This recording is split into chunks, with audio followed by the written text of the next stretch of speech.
pais me botaram pra fora de casa quando completei 18 anos e ainda disseram: seja grato por ter tido comida. Parte 3. Minha mãe e o Mark organizaram um memorial para um homem que estava vivo, a 30 quilômetros dali, num hospital para veteranos. Senti uma coisa se romper por dentro, uma raiva gelada que fez minhas mãos tremerem. Falei para o meu pai que precisava caminhar e saí do motel, andando em volta do estacionamento e pelas ruas próximas por mais de 1 hora, até minhas pernas doerem e a raiva virar algo suportável. O Ricardo ligou sobre a triagem do HUD Vash para o meu pai. O programa oferecia vouchers de moradia e acompanhamento para veteranos em situação de rua, e meu pai se encaixava pelo histórico e pela situação dele. A entrevista ficou marcada para a terça-feira seguinte, na clínica de veteranos. Assim que o Ricardo explicou o processo, meu pai ficou nervoso, com medo de acharem que ele tinha problemas demais ou que não merecia ajuda. Naquela noite, sentei com ele e treinamos as respostas para as perguntas que o Ricardo disse que iam fazer. Lembrei ele de que tinha servido ao país, que tinha direito a esse apoio, e que não era fraqueza ser honesto sobre as próprias necessidades. Repetimos até ele conseguir falar de saúde mental e moradia, sem a voz tremer tanto. Chegou um e-mail no escritório da assistência jurídica, vindo do endereço pessoal da minha mãe. A Artemisia me encaminhou com um bilhete pedindo para eu ligar para ela. Li tudo. Era uma mensagem longa, confusa, falando de luto, de confusão,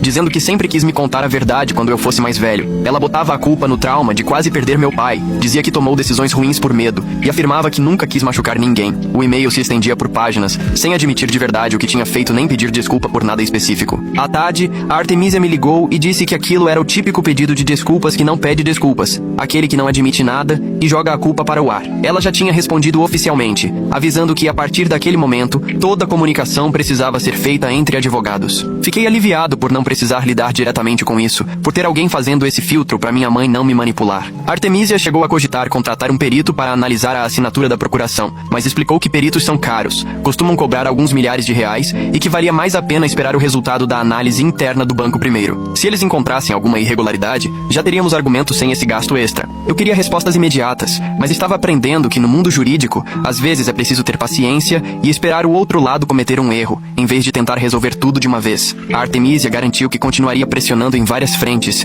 e que só decidiríamos sobre o perito depois de sair o resultado do banco. Meu pai e eu começamos a criar uma rotina diária para não nos perdermos no meio do caos. Toda manhã eu separava os remédios dele no organizador e tomávamos juntos durante o café. Depois, dedicávamos cerca de 1 hora a papelada e ligações, acompanhando órgãos, organizando documentos, checando e-mails. Em seguida, dávamos uma volta rápida pelo estacionamento do motel, só uns 10, 15 minutos para sair do quarto e movimentar um pouco o corpo. Ter uma rotina ajudava os dois a sentir que tínhamos algum controle da situação. Percebi que a ansiedade do meu pai diminuía quando ele sabia o que esperar do dia, quando tinha um plano em vez de só reagir ao próximo problema. Teve dia em que tudo parecia repetitivo e eu só queria pular para a parte das soluções, mas estava entendendo que a estabilidade vem dessas pequenas constâncias, não de grandes reviravoltas. O telefonema do Giovanni veio numa quinta-feira de manhã, enquanto eu arrumava os remédios do meu pai na caixinha. Ele disse: a APS finalizou a análise preliminar e confirmou as suspeitas de exploração financeira. A investigação continua, mas esse resultado inicial comprova tudo o que a gente já vinha dizendo. Perguntei o que isso significava para o processo criminal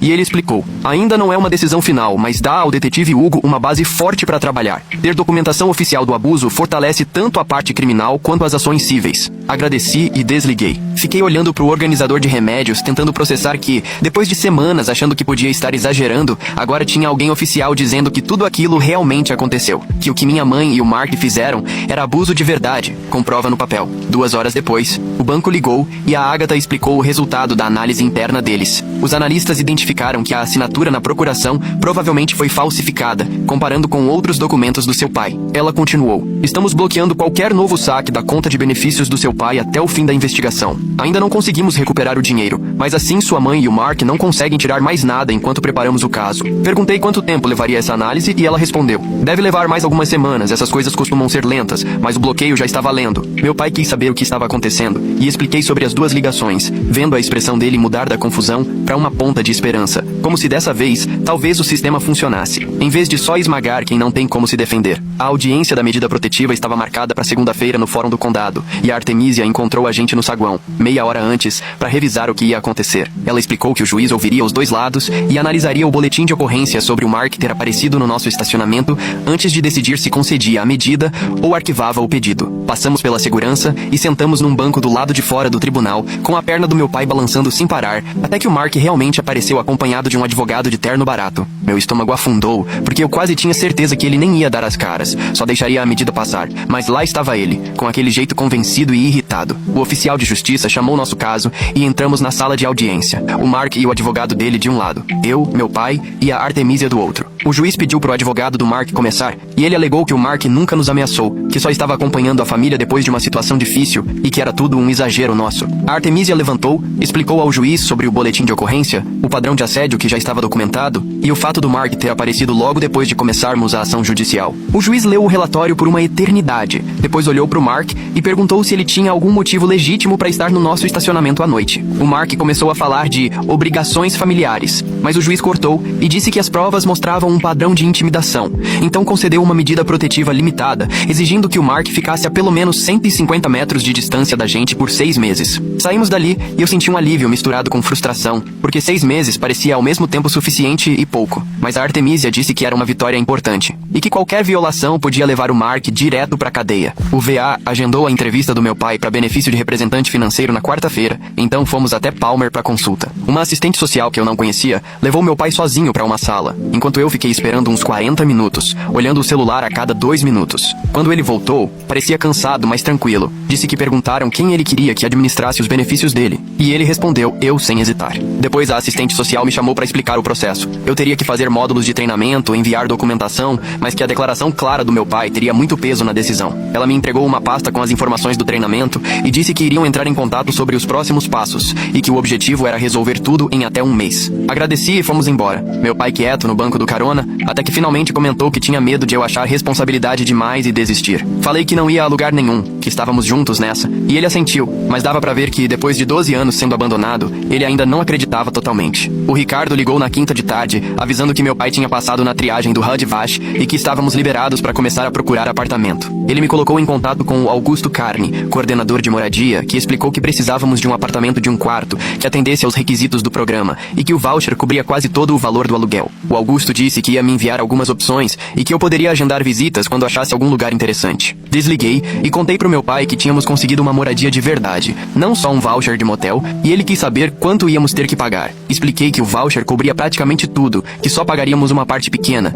e que finalmente era um sinal de estabilidade de verdade desde que tudo começou. Ele ficou em silêncio de novo. Foi aí que percebi que ele estava chorando, só sentado ali com as lágrimas escorrendo pelo rosto, e eu não fazia ideia do que dizer, então só fiquei ao lado dele até ele conseguir se recompor. Sexta-feira. Passei a tarde toda no notebook, atualizando o endereço do meu pai em tudo quanto é lugar que consegui lembrar. INSS, VA, banco, farmácia, plano de saúde, cada um com seu formulário chato e processo de validação. O Ricardo me deu uma força para cadastrar uma caixa postal Vapo como endereço fixo até a gente ter um lugar para morar de verdade, explicando que assim a correspondência não se perderia no meio da bagunça. Cada formulário enviado dava a sensação de que eu estava arrancando mais um pedaço do controle da minha mãe e do Mark, mudando todos os laços deles com os dados e benefícios do meu pai. Minha mão ficou dolorida de tanto digitar, os olhos ardiam da tela, mas continuei, porque sabia que esse trabalho burocrático era o que de fato protegia alguém. Não era no grito, mas sim na papelada. Na segunda de manhã, o banco ligou e a Agatha avisou que iam liberar um crédito emergencial na conta universitária nova que me ajudaram a abrir, totalmente separada de qualquer coisa dos meus pais. Ela explicou. É só uma parte do que foi roubado e pode ser cancelado se não confirmarem sua versão, então usa só pro que for essencial. O dinheiro caiu na terça e fiquei olhando o saldo um tempão, aquela quantia pequena, mas que era realmente minha. Não podia ser tirada sem eu saber. Comprei comida de verdade com parte, não só o que o voucher do motel permitia, e meu pai me ajudou a fazer o jantar na mini cozinha. Na quarta, apareceu uma mensagem nas redes sociais de um suposto primo da minha mãe, dizendo que a família queria marcar uma reunião para resolver as coisas antes que ficassem mais complicadas. Li a mensagem 3 vezes procurando o tom manipulador, e estava lá nessa frase, como se o problema fosse eu buscar justiça, e não eles terem roubado a gente por 12 anos. Mandei um print pra Artemisia, e ela escreveu uma resposta dizendo que todo contato deveria ser feito pelos advogados, que não íamos conversar com ninguém sem eles presentes. Mandar essa mensagem me deu uma sensação de controle, embora fosse triste ver a família da minha mãe tratando a gente assim, sem confiança nenhuma. Na quinta, Artemisia ligou propondo uma audiência de conciliação antes de partir pra ação judicial. Explicou que o processo era caro e demorado, e se conseguíssemos resolver com negociação, seria melhor do que anos na justiça. Falei que duvidava que minha mãe e o Mark fossem assumir alguma culpa, iam só inventar desculpa e tentar amenizar o que fizeram. Ela concordou que era provável, mas disse que o caminho mais prático era tentar acordo antes. Se não rolasse, partíamos pra justiça. Pedi para ela marcar, mas sem criar expectativa. Na sexta, chegaram os resultados do DNA num envelope simples. Abri sabendo o que ia encontrar. O teste confirmou, com 99,9% de certeza,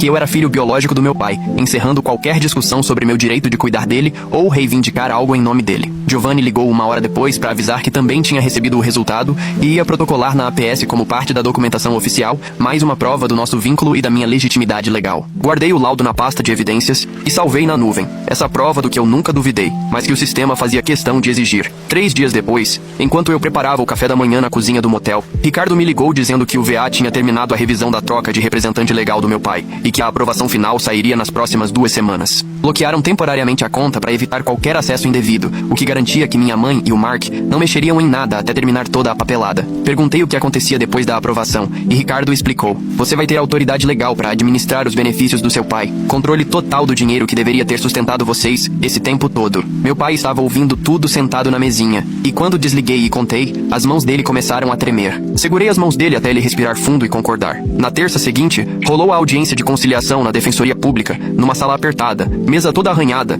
luz piscando no teto. Artemisia sentou ao meu lado com o notebook aberto e 3 pastas de documentos empilhadas. Minha mãe chegou primeiro com o advogado dela, um cara de meia-idade, terno amarrotado, com cara de quem preferia estar em qualquer outro lugar. Os olhos dela já vermelhos, parecendo que chorou no carro, e quando me viu, esticou a mão como se quisesse me abraçar, mas só olhei até ela sentar. Mark chegou 10 minutos atrasado, sem advogado. Se jogou na cadeira e já reclamou: isso tudo é um mal entendido. Vocês estão acabando com a minha reputação no trabalho. Artemisia ignorou e abriu a primeira pasta, espalhando extratos bancários mostrando o padrão das transferências dos benefícios do meu pai para a conta conjunta deles. O advogado da minha mãe se remexeu, começou a anotar. Artemisia foi passando por cada documento com calma, mostrando datas, valores e a sequência de quando meu pai foi internado e quando começaram as transferências. Minha mãe não parava de interromper, dizendo que estava confusa depois de perder o marido, que achava que estava fazendo a coisa certa. Mark foi ficando cada vez mais exaltado, insistindo que tinham procuração, que estava tudo legal, mas Artemisia só pegou o documento de questionamento e perguntou: quer explicar por que essa assinatura não bate com nenhuma outra do seu pai?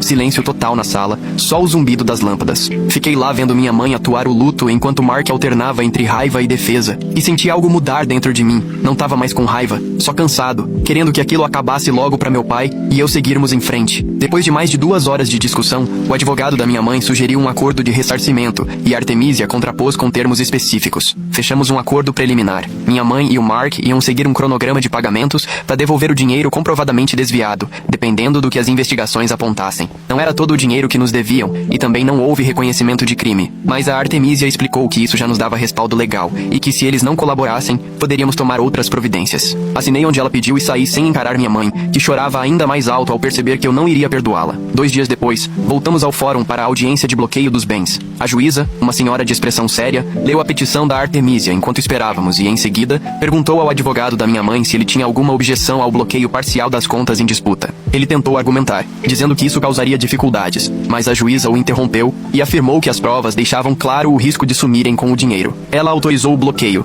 impedindo minha mãe e o Mark de movimentarem ou esconderem valores enquanto a investigação seguia. Não foi uma vitória completa, mas garantiu uma proteção, e eu estava aprendendo que a justiça avança em etapas pequenas, bem diferente dos momentos dramáticos de novela. Quando saímos do fórum, meu pai perguntou se tínhamos ganhado, e eu respondi que, por agora, tínhamos conseguido o que precisávamos. Naquela tarde, o Augusto ligou avisando que achou uma unidade do HUD Vash, um apartamento de 1 quarto, num bairro perto de ponto de ônibus e da clínica do VA. Combinamos de visitar no dia seguinte de manhã, e eu quase não consegui dormir de tão ansioso, morrendo de medo de dar tudo errado. O apartamento era no 2º andar de um prédio de tijolos simples, com um estacionamento pequeno na frente. O Augusto nos esperava do lado de fora e mostrou o imóvel. Foi apontando os eletrodomésticos funcionando e explicando as condições do contrato. Tudo limpo, paredes brancas, banheiro com chuveiro forte e o quarto bem iluminado pela janela. Fiquei parado na sala vazia sentindo um alívio no peito, como se aquele nó de medo e incerteza que me acompanhava desde os 18 anos finalmente começasse a desfazer. Meu pai passou por cada cômodo umas 2 vezes, tocando as paredes como quem não acredita que aquilo é de verdade. O Augusto explicou que poderíamos mudar em até 2 semanas, assim que a papelada saísse, e eu assinei a ficha de inscrição ali mesmo, na prancheta dele. Naquela noite, o programa de cuidadores mandou um e-mail de aceitação, só esperando eu terminar o treinamento. Entrei no portal e comecei as aulas online sobre administração de remédios, auxílio à mobilidade e como reconhecer sinais de sofrimento. O curso durou 3 dias, mas ao concluir, eu teria direito a uma bolsa mensal por ajudar meu pai nas tarefas do dia a dia